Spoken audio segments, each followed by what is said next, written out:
This bulletin proudly brought to you in association with Alex Campbell's Menswear.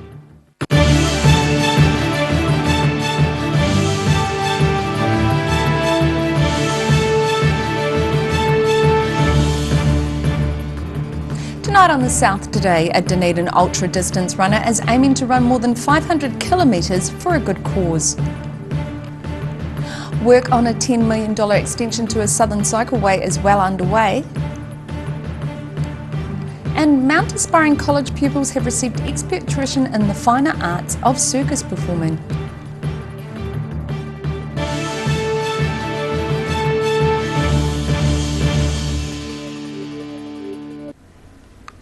Kia ora, good evening, I'm Melissa Barton.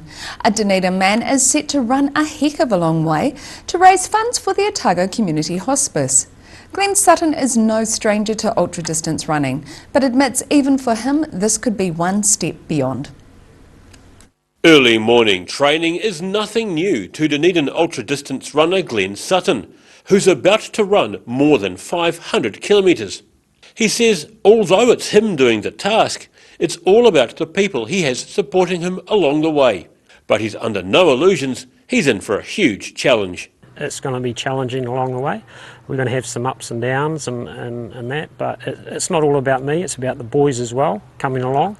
And I'm relying on the boys to help me get through at tough times, and you know, we're going to have a lot of laughs and there's going to be a few tears along the way as well, but you know. He's been an ultra-distance runner for many years, training on Dunedin streets. He's undertaking this casual 3 to 4 day jog as a fundraiser for the Otago Community Hospice. And Hospice CEO Ginny Green is equal parts bewildered and thankful. Safely tell you that in my 14 and a half years, nothing like this. I mean, in excess of 500 kilometres running from one side of the country to the other.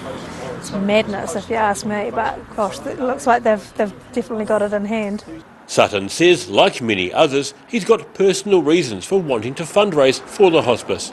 A couple of our crew members have had family in the hospice, and one of the boys actually works here, so great cause. You just never know when you may need something like this, so yeah, great bunch of people.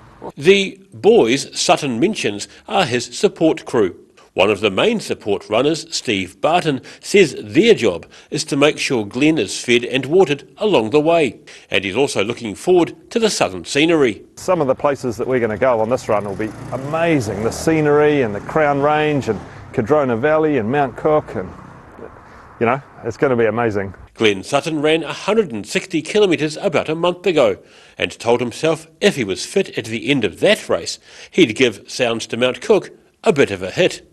His journey is set to get underway on May 6th and due to finish at Mount Cook on either May 8th or 9th. In Dunedin, The South Today. Emergency service personnel were called to South Dunedin's Bathgate Park School this afternoon, following reports of a fire on the school grounds. McAndrew Road in South Dunedin was blocked this afternoon as crews from Fire and Emergency New Zealand responded to a call to Bathgate Park School. A Fire and Emergency New Zealand spokesman says they responded to reports of a fire against the outside of a building in McAndrew Road at 1:39 p.m. Firefighters extinguished the blaze with no problem, but the fire is being treated as suspicious and a fire investigator was notified. 2 Fire and Emergency New Zealand appliances attended the scene, and a spokesperson says the fire wasn't large and there's minor, if any, damage. A police spokesman says police were called at 1:50 p.m. to assist as it's believed the fire was deliberately lit. An almost $10 million extension of the popular Roxburgh to Lawrence cycle trail is underway. Once completed, the trail will finish at Waihola, adding more than 60 kilometres of new track to an ever-expanding work of cycle trails. After many years of discussion and fundraising, the extension of the Clutha Gold Great Ride cycle trail from Waihola to Lawrence is becoming a reality, with work currently underway along State Highway 8 through the Manuka Gorge. Cycle trail proponents Jill Ellison and Murray Patterson say the route crosses several rest areas such as Mount Stewart Reserve, which are ideal for stopping or starting a family day trip on the trail. It's good safe parking for families to stop, get the children out of the car, get the bikes safely out. This will be a good place for people to come and park up, as will many other places, Waitahuna Reserve as well, for short rides, short family rides, or good stopping points. It's a good place to stop here, Waitahuna. There's a tunnel just back up the way, the Mount Stewart Tunnel. There's a good stopping area there. So yeah, there's certainly lots of highlights. Costing almost $10 million, the new section is to run from Waihola to Lawrence via Milton. At Lawrence it will join onto the cycle trail already running up to Roxburgh, and from there on the cyclists' options open up to the various cycle routes through central Otago. Patterson says the Lawrence-Roxburgh section, which opened 8 years ago, is growing in popularity. It was a wee bit slow with numbers for a start, but now people have got to realise what a good trail it is. The numbers are really increasing and doing really well. In parts, the new trail will follow the original railway line of 1877 and go through the historic Round Hill Tunnel, but other sections have had to cut through private land. And I won't start mentioning names specifically, but all the landowners in particular who have given their land to make this happen, some of them have given quite a bit of land, and without their generosity this wouldn't happen. It just couldn't happen. It's hoped the new trail will attract about 15,000 riders a year. In the Manuka Gorge, the South Today. A leader in the construction and infrastructure sector was appointed as the new Chief Executive of the Southern Institute of Technology. Ono Mulder is set to take up the role at the end of May, following the resignation of Penny Simmons, who was elected Invercargill MP at the last election. For the last 15 years, Ono Mulder has been the Chief Executive of City Care Limited. SIT Board Chairwoman Alison Broad was delighted with the announcement, saying he brings a wealth of experience to the role. An internationally based circus performer called into Mount Aspiring High School while on his solo performance tour of New Zealand. A dozen lucky pupils were invited to take part in an introductory workshop on the art of physical performance. Born in Taranaki, circus performer Thomas Monckton now lives in Finland, but has been one of the lucky few let back into New Zealand to perform his sell-out solo shows across the country. While touring the south, he stopped in at Mount Aspiring College to give a dozen pupils a starter class in some of the techniques he uses to entertain the audience. So it's basically an introduction to physical theatre with a slant on comedy, and it's basically introducing the kids to physical expression, so non-verbal performance. Circus performances are often non-verbal mimes, and Monckton helped the pupils discover how physical theatre replaces words with movement to convey meaning, with comedic elements such as slipping on an imaginary banana peel.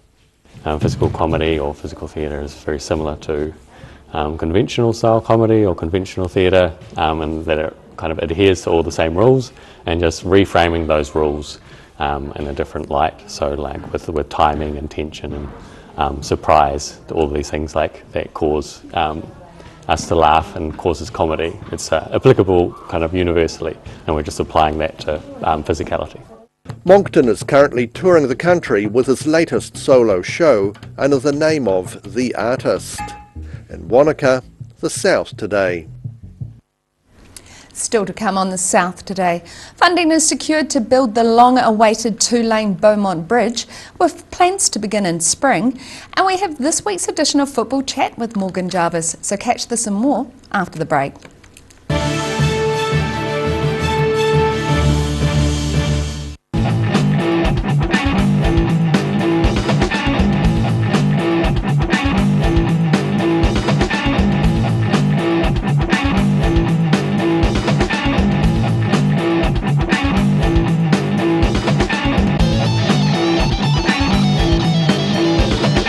A poorly maintained heat pump can lose up to 35% of its output. The Mr. Heat Pump Cleaner team are experts. Their specially developed chemical wash is totally biodegradable. Call Mr. Heat Pump Cleaner and get the job done by the professionals. Ah, TV, our favourite babysitter. But it can be tough keeping up with what our tamariki are watching. Luckily, the Broadcasting Standards Authority has made some smart changes to the classification labels. Ooh! Plus changes to the time of day certain rated shows will air and awesome new parental lock features, meaning your babysitter's job is safe. Find out more at safeviewing.co.nz. If you're at risk of developing melanoma skin cancer, you owe it to yourself to have a mole map. Mole map is coming to your area. Phone today to make an appointment. It could save your life. Hey, where did you get that furniture from? Stafford Street and my mate John. Calling all couch potatoes. This weekend only, John's taken up to 50% off his entire range of lounge furniture. There's massive savings store-wide. Plus, John carries stock this weekend at John's Furniture Warehouse, Stafford Street, and online at mymatejohn.co.nz. Where did you get that furniture from? Stafford Street and my mate John.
Welcome back.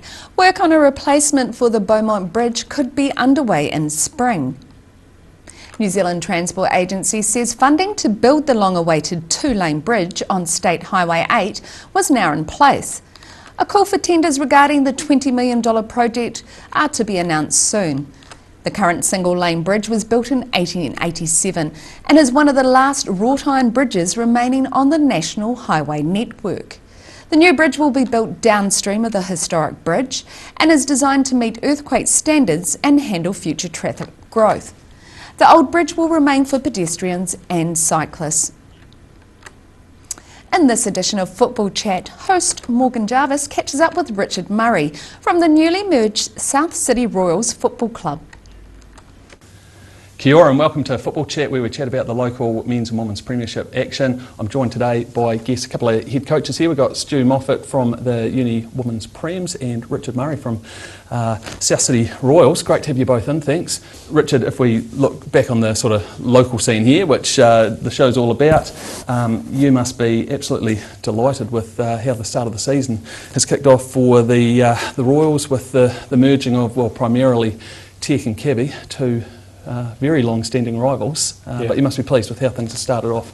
Yeah, we're happy. We haven't personally coaching the last couple of years haven't started too well. We've sort of struggled at the start of the season. This year we've come in and we've done well the first few games, and we're reasonably happy with where we are. We know we can improve a lot. You must have had a couple of decades now with Kevy as player and coach in that. Could you ever have imagined, a decade ago that you'd be joining forces with probably your biggest rival? Yeah, no, not at all. It's one of those ones, the heart versus the head. I think that's a lot for a lot of the players, coaches and the members of the two clubs.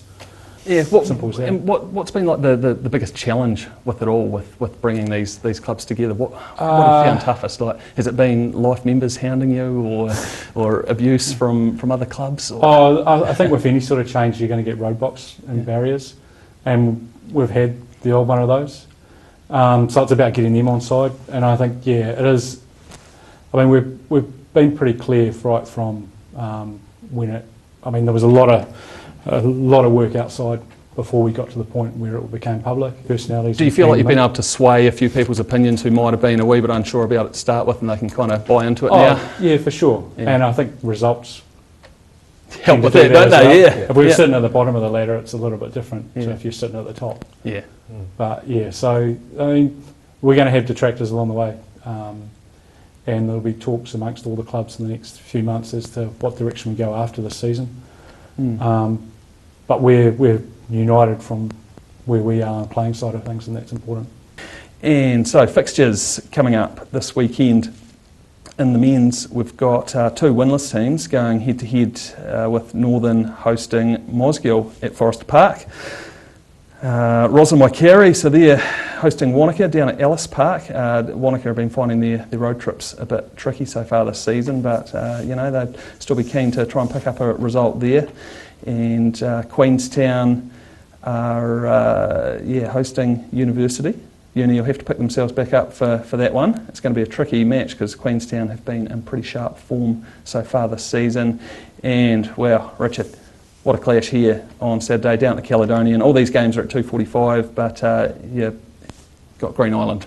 Yeah, should be a good game. Yeah. So you obviously did your research last night. It'll be interesting to see how they pull through that match with the shorter turnaround, I guess. But, teams are, I think, players are used to, especially there's plenty of ex-National League players in there, so they're used to training 3 or 4 nights a week and then playing a game. So it makes no difference. It could be a clash. Yeah. We've had great crowds so far. So. Yeah, we were saying earlier, just especially with the other senior grades, not quite, or only just sort of kicking off some of them now, but the crowds and the atmosphere at these games has just been brilliant, and it does actually seem like it sort of flows into the matches a wee bit. There's a wee bit more intensity, passion. Obviously seen a few cards splash around. I don't think we saw a red card in the weekend's matches, which Northern had 11 players, I think. Yeah. They found out. They've had a bit of a tough run. Yeah. So, and the women's fixtures, we have the match tonight that we mentioned about, the Uni Derby that was rescheduled from round 4. In Saturday's matches, the Uni Seconds hosting Roslyn down on the turf. Could be an interesting one, and we'll see how tonight's game pans out. But that certainly won't be an easy fixture for Roslyn there, as we've sort of mentioned. Yeah, and Mosgiel. You're heading out there to Memorial Park. Like, you'll certainly be favourites there, although they're fresh from a week off. You will have had a bit of football, so they're an improving side as well. Yep, always improving. And Green Island hosting Dunedin Tech out at Sunnyvale once again. I think Green Island will be tricky to break down. Tech undoubtedly favourites there though. Queenstown with the bye. So look, that wraps up Football Chat for this week. Big thanks to Richard and Stu for coming in. And have a nice long weekend, and we'll see you next week. Cheers, thanks. And you can watch the full interview online at odt.co.nz. Still to come on the South today, Queenstown Airport Corporation's 100-year lease of Wanaka Airport has been deemed unlawful, and we take a look at tomorrow's weather for you, so see you after the break.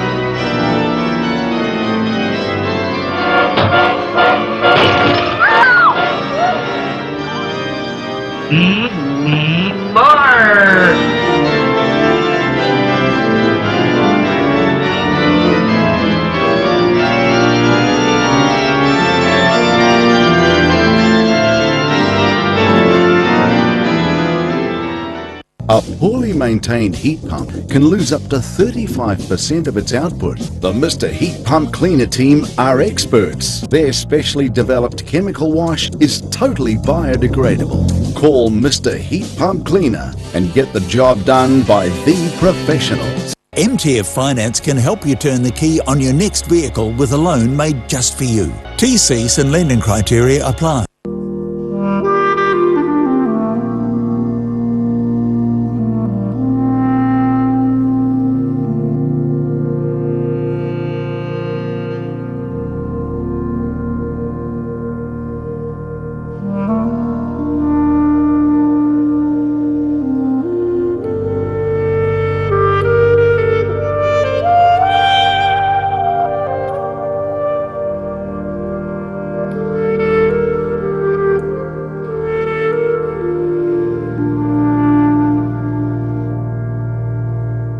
If you're at risk of developing melanoma skin cancer, you owe it to yourself to have a mole map. Mole map is coming to your area. Phone today to make an appointment. It could save your life.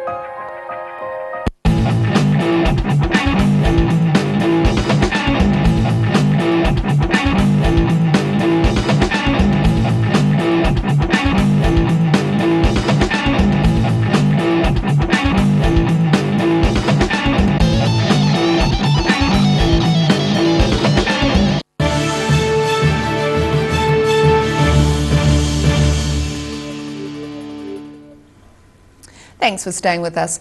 A 100-year lease given to Queenstown Airport Corporation for Wanaka Airport has been deemed unlawful. The High Court has now ruled the lease is to be set aside.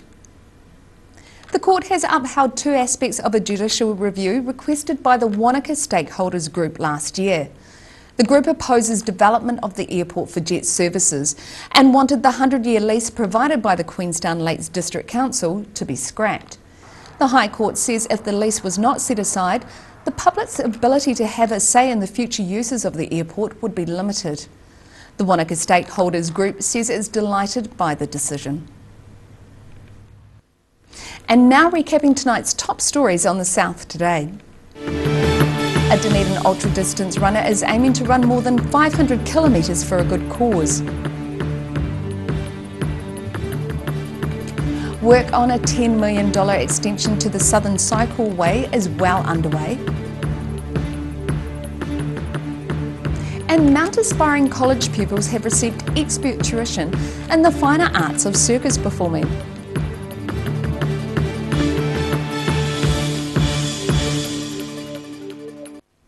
And now look at what's happening in tomorrow's ODT. Welcome, Hayden. What have you got for us tomorrow? Good evening, Mel. Well, it's one of those days where there's lots of really interesting things happen, which is a fun day to have, actually. We start with a story, this extraordinary yarn about a Otago rescue helicopter pilot and a close run-in with a drone.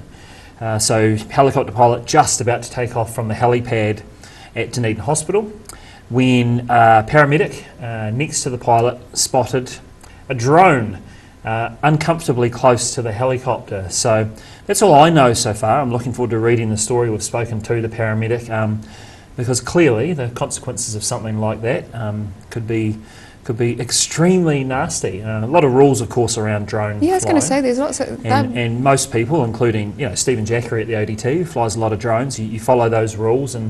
But certainly I think a drone anywhere in the vicinity of a helipad at all is not on. So that's an interesting yarn, as indeed is this yarn about the surfing wave-making business. It's we've done a story on this bloke before. He's up there at Hawea, and he's putting in this business, and it's a wave pool, effectively.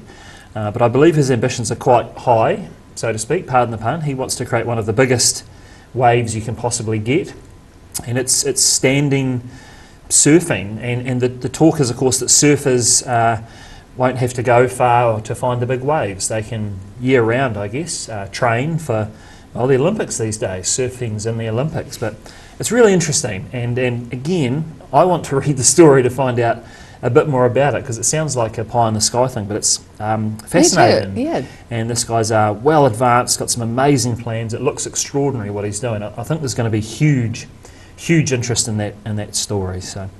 And it's Friday tomorrow, so Club Rugby week, of course, all the latest ins and outs from Club Rugby, and a lovely story about a combined 207th birthday. I'll leave you with that. Thanks, and you can catch all of that in tomorrow's ODT. And now it's time for a look at tomorrow's weather. Tonight's weather proudly brought to you by Mole Map. Beginning with the southern view, junior surveyors getting to know their tools at the Otago Museum Reserve.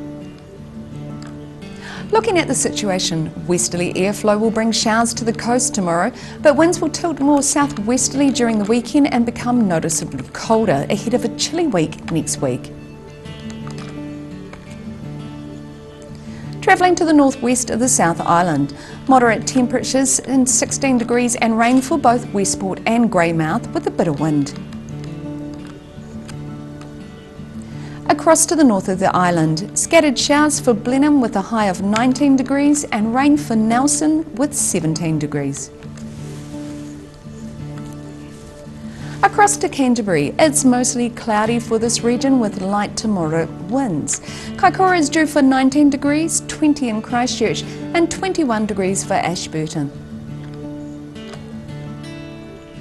Moving to the southern towns, moderate southwesterlies with a few showers for the Catlins and Balclutha. Lumsden and Gora also in for showers and 15 degrees with fresh westerlies.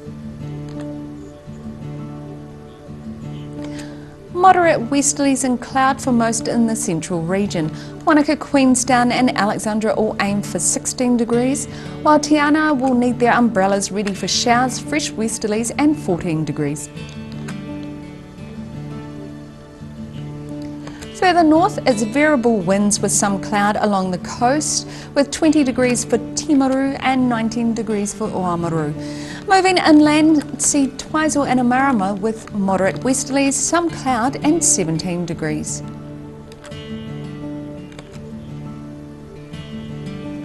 In Dunedin, low cloud tonight with light winds and an overnight low of 9. Mostly fine with high cloud for much of tomorrow and moderate mild northwesterlies. A change to fresh cool southwesterlies developing mid to late afternoon with a period of rain. A high of 18 and a low of 9. Early showers will clear on Saturday and it's fine with long sunny periods during the day. Cool southwesterlies will dine out. A high of 15 and a low of 7. And in Invercargill, cloudy tonight with westerly winds and an overnight low of 8 degrees. Cloudy tomorrow and Saturday with periods of showers, some dry periods too. Still cool temperatures with strong gusty westerly winds. Friday sees a high of 14 and a low of 8. And Saturday is looking at a high of 14 and also a low of 8.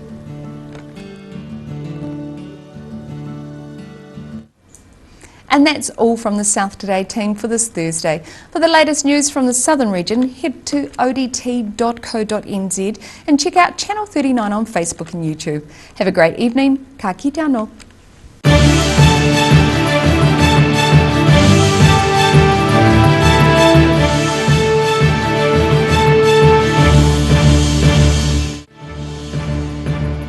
This bulletin proudly brought to you in association with Alex Campbell's Menswear. Supporting local content so you can see more of New Zealand on air.